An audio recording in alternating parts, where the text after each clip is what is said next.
It is March 21st, 1959, northwest of Spokane, Washington. 16 days of searching have led two Fairchild Air Force airmen to this exact spot, off a dirt track called Old Trails Road. They almost walk past it, two small shoes, sitting neatly, side by side, in the dirt, not thrown, not scattered, placed.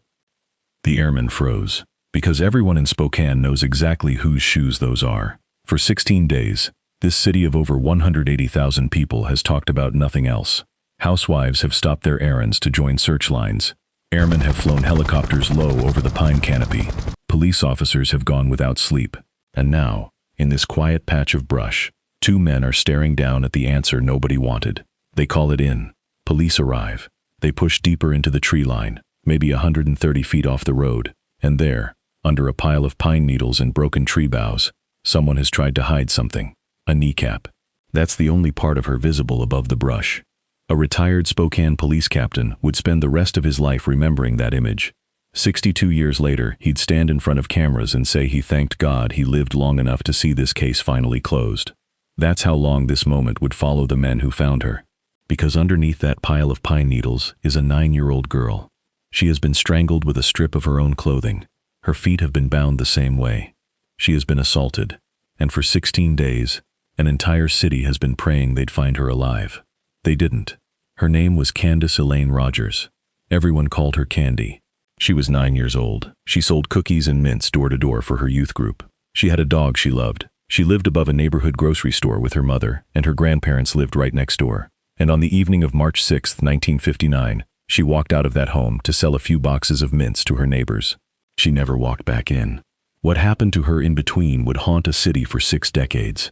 It would bury itself in the personal files of detectives who retired without answers, who handed the case down like an unfinished promise to the next generation, who told their successors point blank, "Don't give up on this one."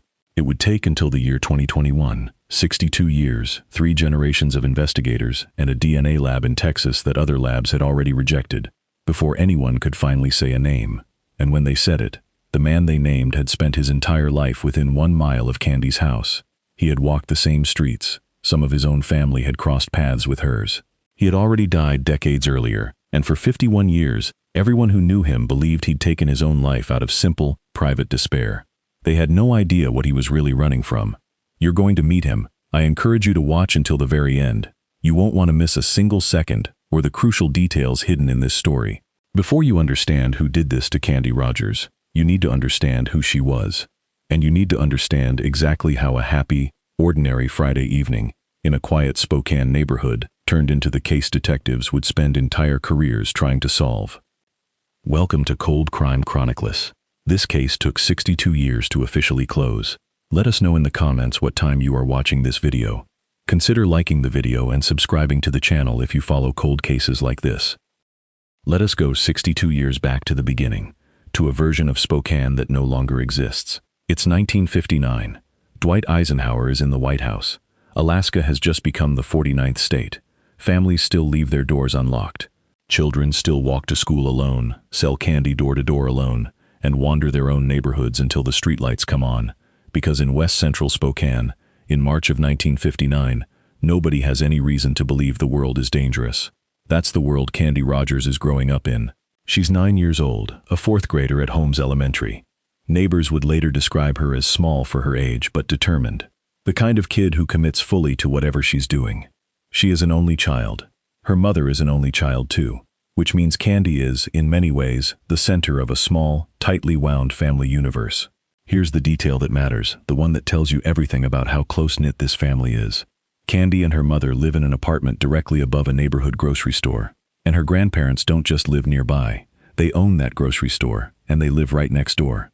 Picture it, 3 generations, stacked within a few dozen feet of each other. Candy can walk downstairs and she's home. She can walk next door and she's with her grandparents.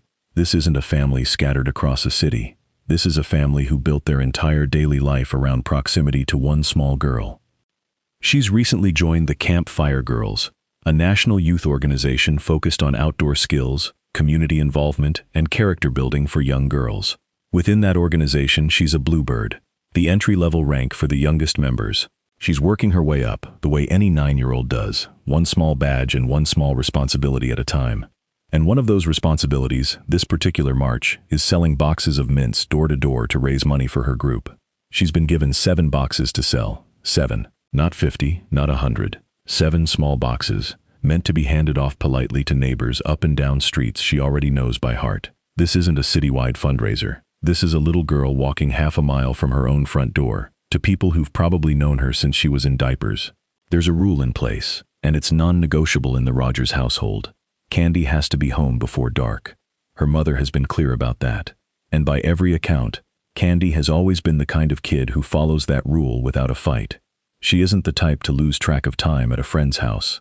She isn't the type to wander off. That rule, that reliability, is about to become the single most important detail in this entire case. Because when Candy Rogers doesn't come home before dark on March 6, 1959, her family doesn't think she's probably just running late. They think something is wrong.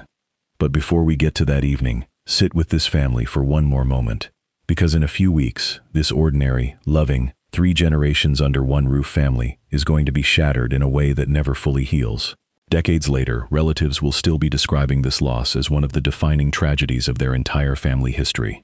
A wound that outlives the people who carried it first. Candy's mother will spend the rest of her life without ever learning who took her daughter. So will Candy's grandparents. They will die, every single one of them, never knowing the answer. It will take a cousin's granddaughter, born decades after Candy's death, to be the one who finally hears the name of the man responsible. That's the scale of what's coming. Not just a crime against one 9-year-old girl. A wound that will pass, unresolved, through an entire family tree.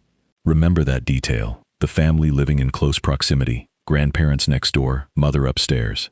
Because in just a few minutes, that same closeness is going to turn a normal Friday evening into a frantic, door-to-door search. The very thing that made this family feel safe is about to become the thing that makes their panic spread so fast. Now, let's go to March 6, 1959. It's a Friday. Candy has gone to school like any other day. She comes home afterward, and by every account of that afternoon, nothing about it feels unusual. She plays with her dog. She eats an oatmeal cookie in her family's kitchen. Sit with that detail for a second. An oatmeal cookie. It's such a small, mundane thing. The kind of detail that would mean absolutely nothing in any other story.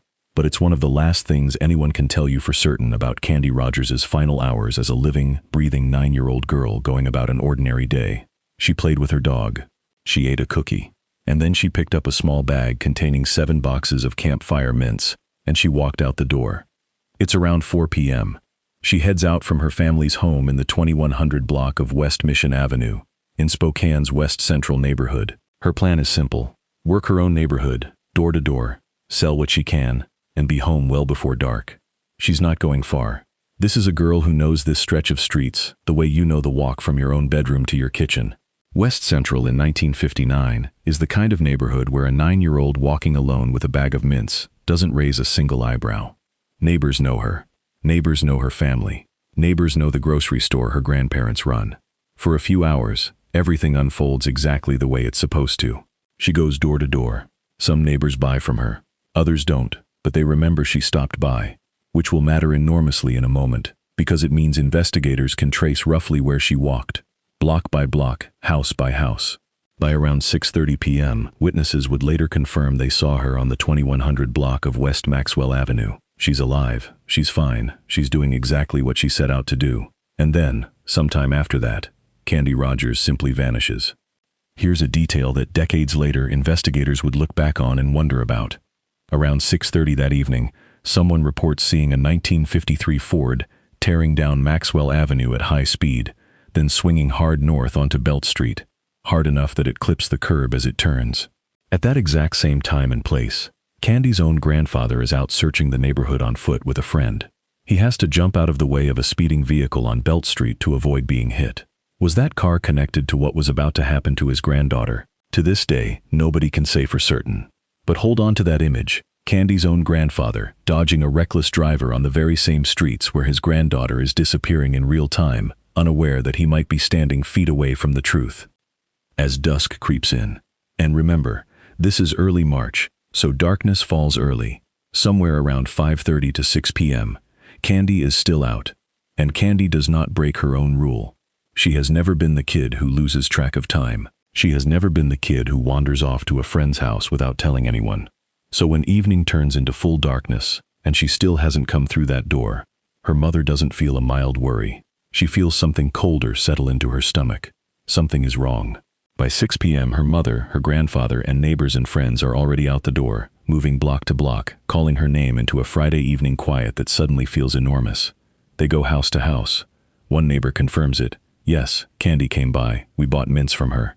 Another says the same. She stopped here, but we didn't buy anything. Piece by piece, these accounts trace her path further and further away from home. She was here. Then she was here. Then, nothing.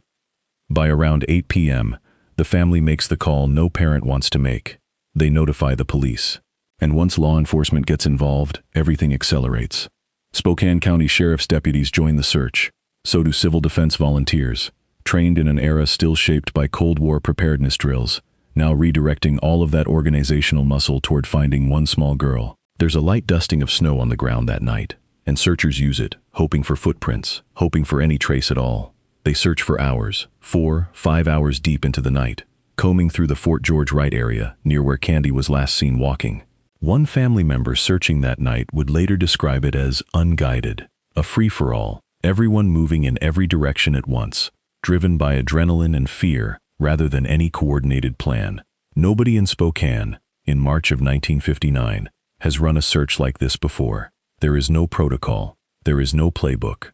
There are only parents, grandparents, neighbors, and police officers walking into the dark, calling a 9-year-old's name.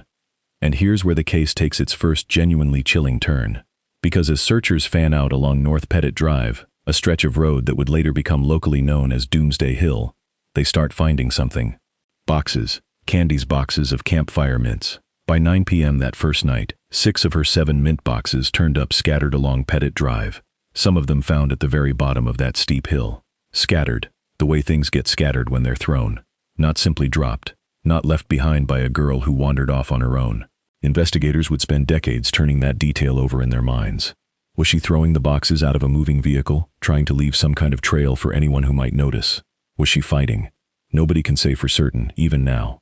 One retired detective would later admit, with something like helplessness in his voice, that he simply doesn't know, and may never know, whether Candy fought back, whether she was trying to signal for help in the only way a terrified 9-year-old girl trapped in a stranger's car could think to do. But 6 mint boxes, scattered along a road that leads away from her neighborhood, tells searchers one devastating thing with total certainty. Candy Rogers did not wander off. Candy Rogers did not get lost. Something, or someone, took her from that street and took her somewhere else entirely. By the next morning, all of Spokane knows. The disappearance makes the local papers immediately. Word spreads through churches, through grocery stores, through school hallways, and the city's response is nothing short of extraordinary.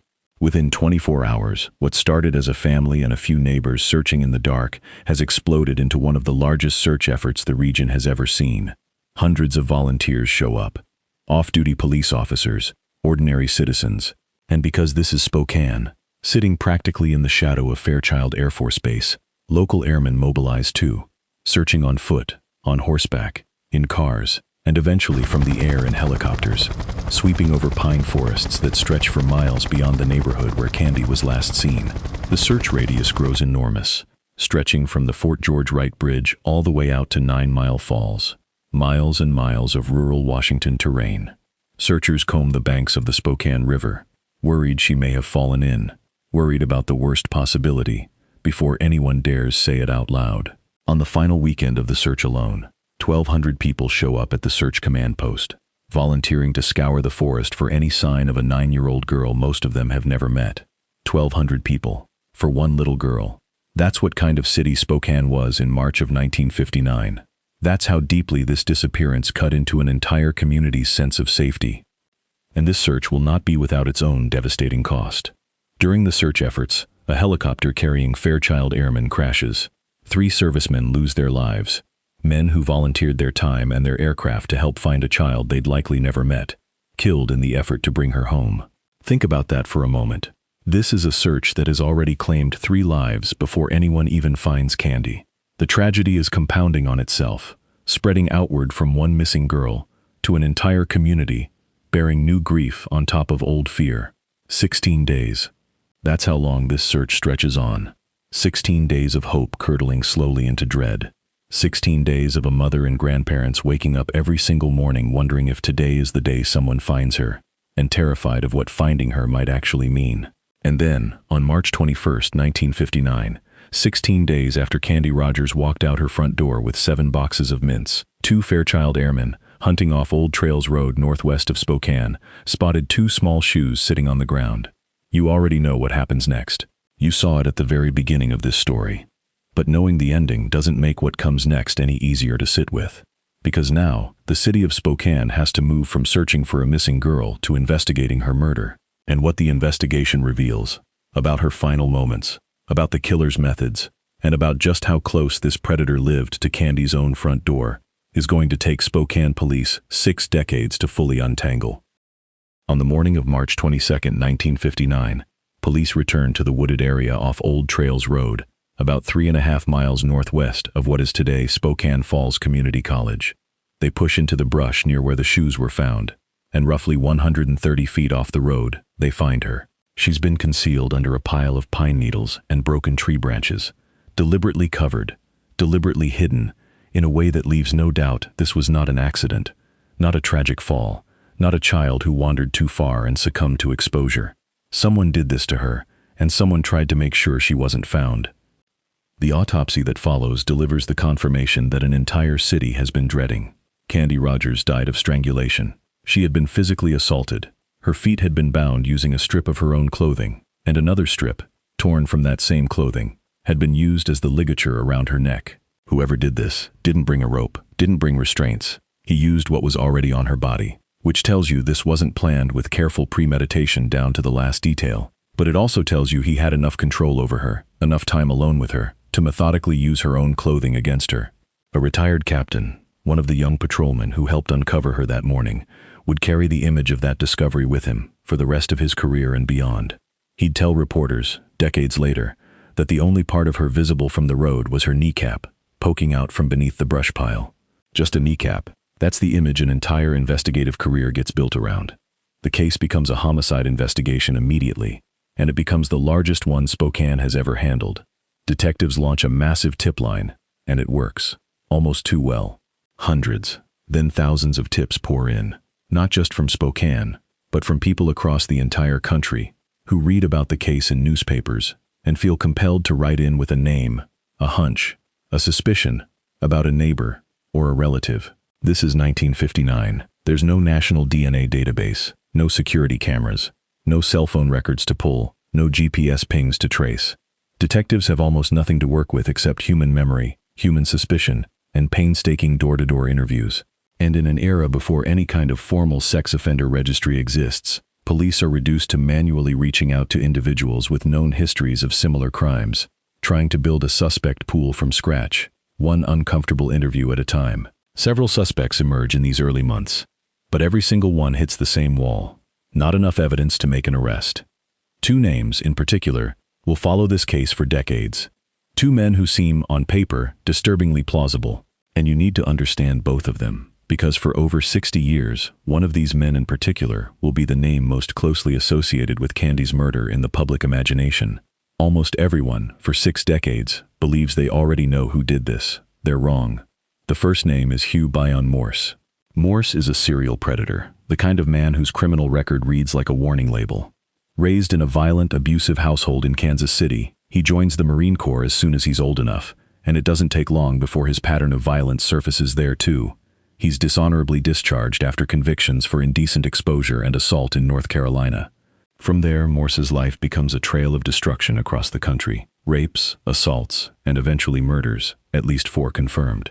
And here's the detail that made investigators' blood run cold. Morse had been living in Spokane, Washington, and he leaves the city abruptly, right around the time news breaks that Candy Rogers' body has been found.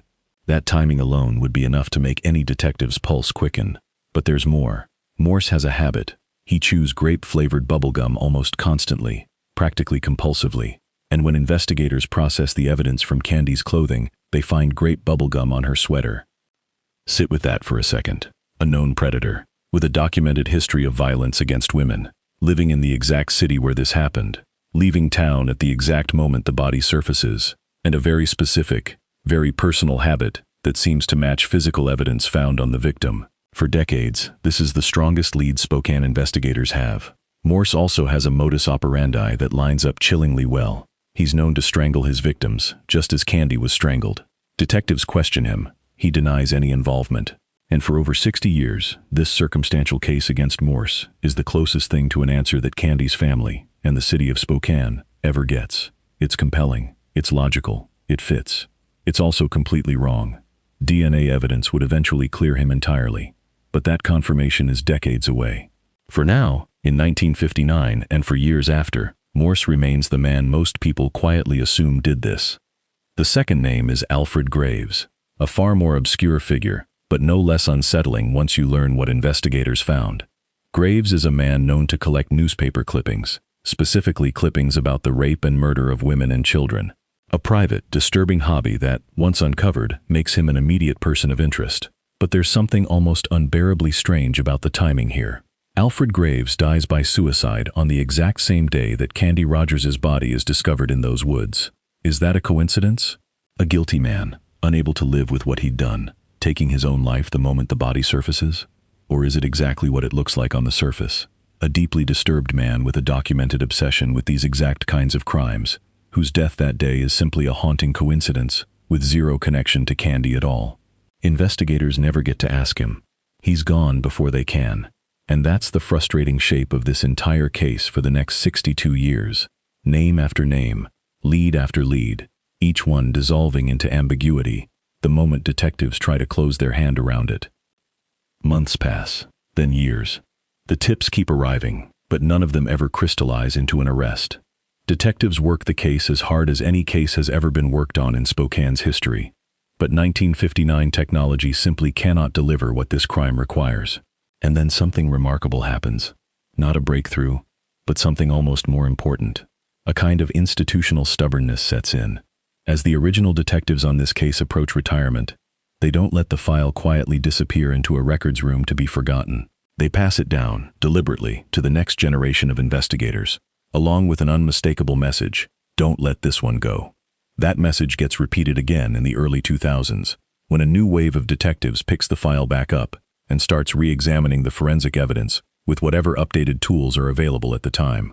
One detective, interviewed by local news in 2007, tells a reporter with quiet confidence that someday, some detective is going to solve this case. He doesn't know when, he doesn't know how, but he says it like a promise being passed down a chain, one investigator to the next. He has no idea how right he is, or how long it will actually take. By this point, Spokane police have preserved an almost unbelievable amount of physical evidence. Binders and boxes stuffed with tips, witness statements and reports, repackaged over the decades for protection, treated with the kind of institutional care usually reserved for far more solvable cases. They even keep the pair of shoes found near her body, all those years, waiting for the day science might finally catch up to what those objects could reveal.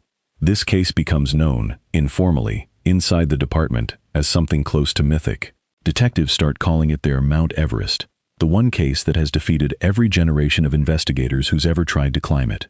Not because nobody cared, because for 62 years, nobody could. The case file grows into the largest in the department's entire history. And still, no name, no arrest, no answer for a mother, a grandfather, and a grandmother who will each, one by one, pass away without ever learning who took their daughter and granddaughter from them. For 62 years, that's where this story sits. A city that never forgot. A family carrying grief with no name attached to it.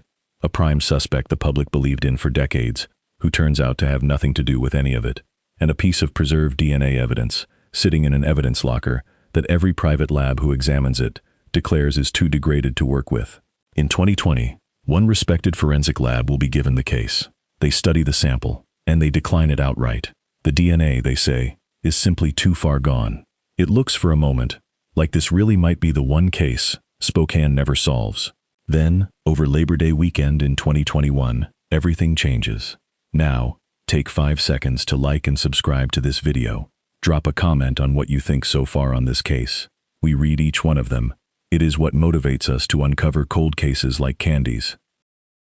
To understand what happens next, you need to understand a name: Othram.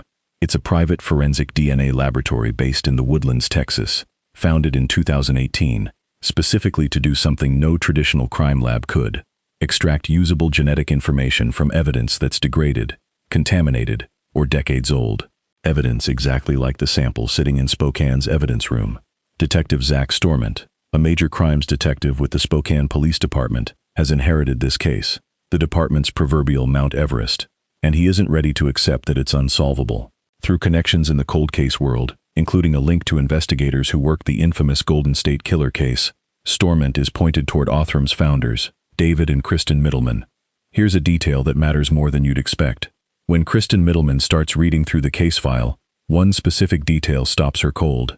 Investigators had repeatedly described Candy as so small for her age that she could only carry a few mint boxes at a time while making her deliveries. Kristen Middleman has a daughter. At the time she reads this case file, that daughter is 9 years old, the exact same age Candy was. That detail lands differently when you're a parent reading it. This isn't just a case number to the team at Othram. It's a 9-year-old girl, roughly the same size and age as someone's own child, whose entire life ended on a Friday evening in March, 62 years earlier. The Middlemans take on the case. What Othram does differently is complex, but the core idea is this. Rather than relying on standard forensic DNA testing, which requires a certain quantity and quality of genetic material to produce a usable profile, Othram uses advanced sequencing technology capable of reconstructing a genetic profile from evidence so degraded that other labs simply walk away from it. They take the decades-old sample recovered from Candy's clothing and begin building what's called a genetic genealogy profile, essentially reconstructing a family tree backward from a DNA sample, the same broad technique that helped identify the Golden State Killer years earlier. The results narrow the field dramatically. Instead of an entire city of possible suspects, the genetic genealogy work narrows things down to 3 brothers, 3 men, connected by blood, any one of whom could be Candy's killer. All 3 of these men are already dead. This is where the case takes its most emotionally complicated turn, because genetic genealogy alone can't tell investigators which of the 3 brothers is responsible. It can only tell them the killer is somewhere in that family line. To get a definitive answer, they need a direct DNA comparison, and for that they need a living relative willing to provide a sample. Investigators reach out to the daughter of one of the 3 brothers, a man named John Ray Hoff. Her name is Kathy Hoff. And when Spokane police contact her, they ask her the question no child ever wants to hear about their own father. Would she be willing to provide a DNA sample to help determine whether her dad, or one of his brothers, might be responsible for the rape and murder of a 9-year-old girl in 1959? Kathy says yes. And here's something almost unbearably human buried inside that decision. Kathy would later admit that by the time investigators reached out to her, she'd already done her own research. She'd looked up the case herself.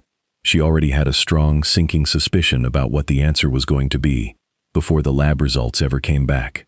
She volunteers her DNA anyway. Over Labor Day weekend, 2021, she gives investigators the sample that will finally, after 62 years, tell an entire family and an entire city the truth.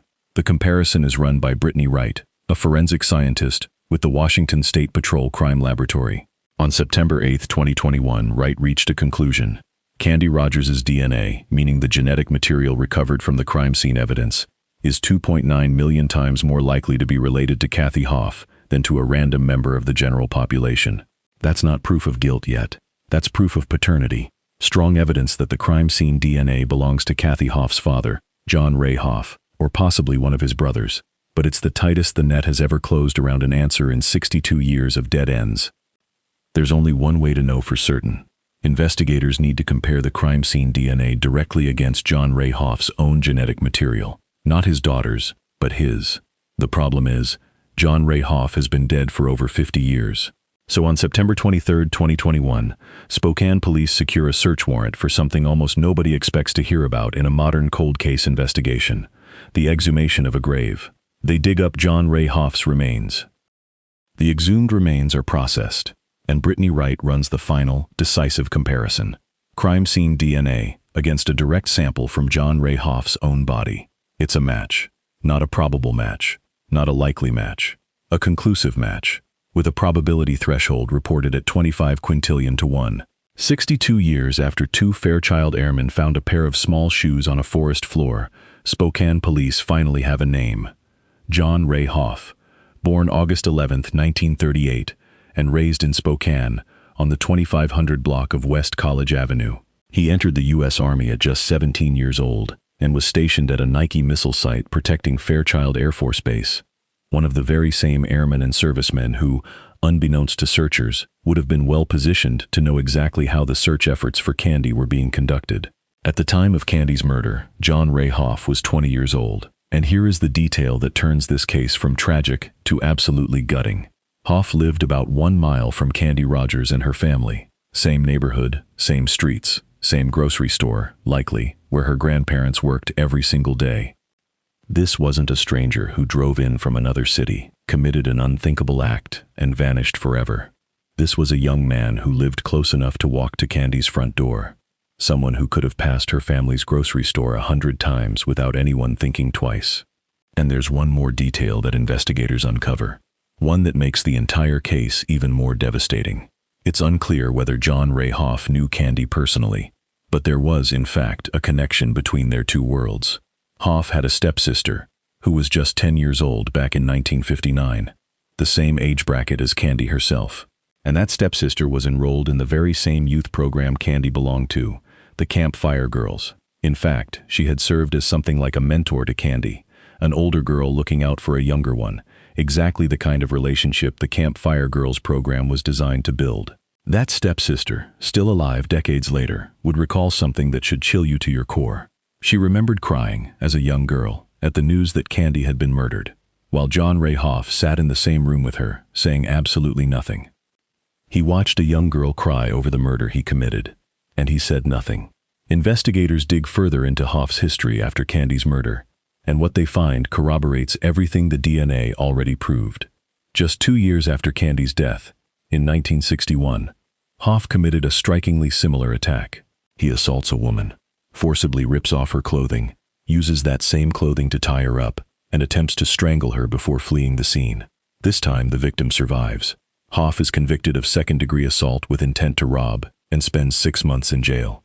Because of that conviction, the Army declares him a deserter and discharges him. After his expulsion from the military, he works as a door-to-door salesman, the bitter, almost unbearable irony of a man who once approached strangers' homes selling goods, not unlike the very activity Candy herself was engaged in when he took her life, and later works at a lumber yard.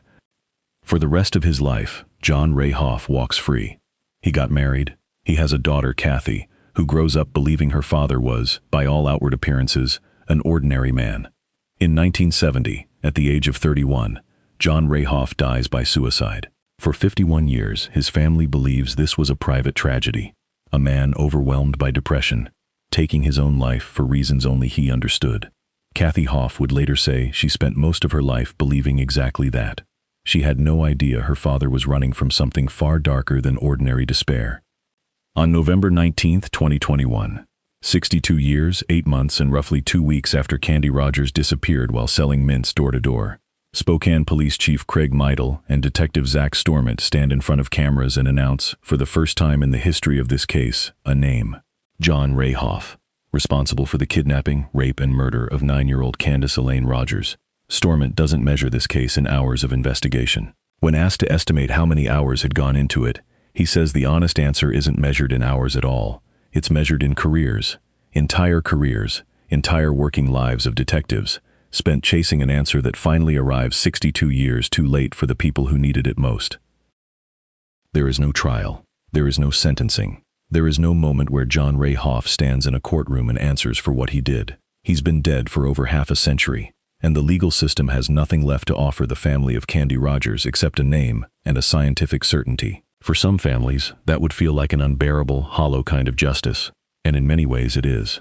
But for the people who carried this case for 62 years, simply having an answer changes something. Joanne Poss is one of the last living relatives who actually remembers Candy. She was 13 years old in 1959, attending a Camp Fire Girls sleepover the very night Candy went missing.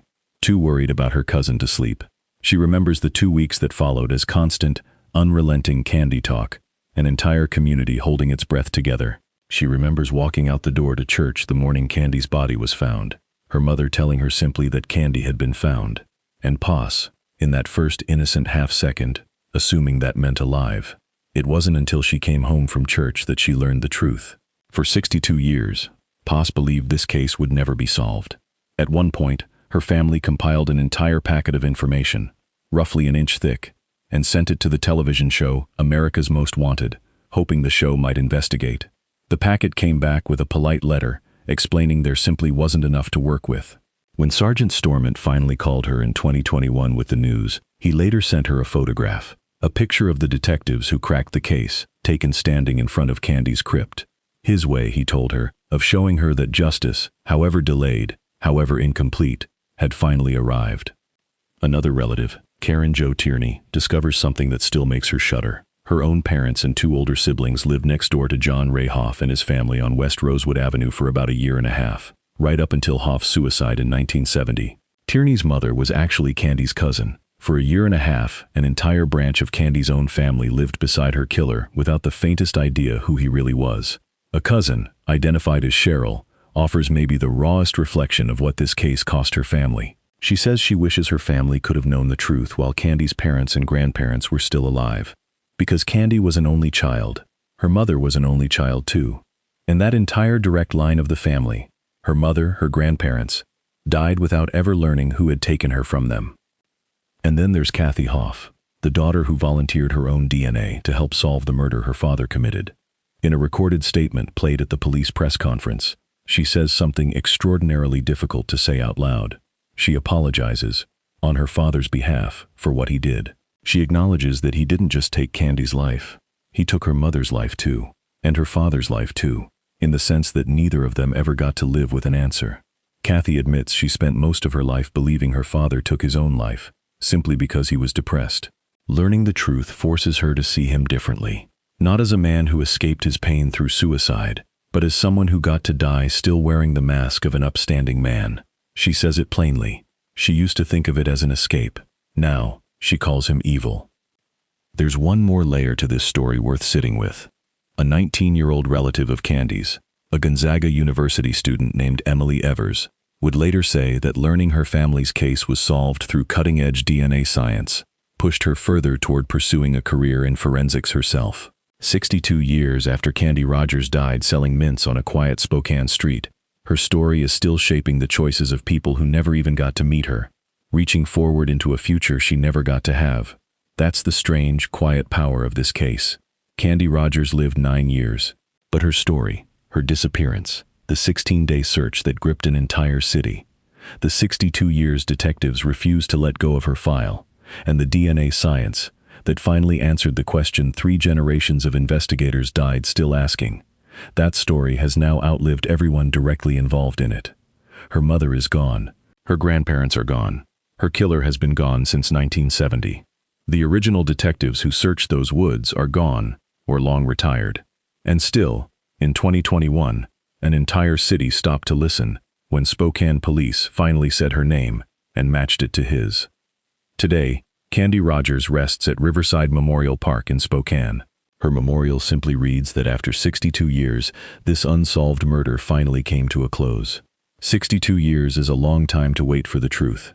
Long enough for a mother to grow old and die without it. Long enough for a killer to live an entire adult life, marry, raise a daughter, and die by his own hand, without anyone knowing what he was actually running from. Long enough for one generation of detectives to hand this case to the next, and for that generation to hand it to the next after that. Each one carrying forward the same unfinished promise. Someone will solve this. They did. 62 years, 8 months, and change after a 9-year-old girl walked out her front door with 7 boxes of mints, promising she'd be home before dark. If this case taught the city of Spokane anything, it's that some promises take generations to keep, and that even the coldest case can still be waiting, patiently, for the moment science, and the people who refuse to give up, finally catch up to it. If Candy Rogers' case touches a place in your heart, drop a comment, like and subscribe to this video, and we will see you in the next video.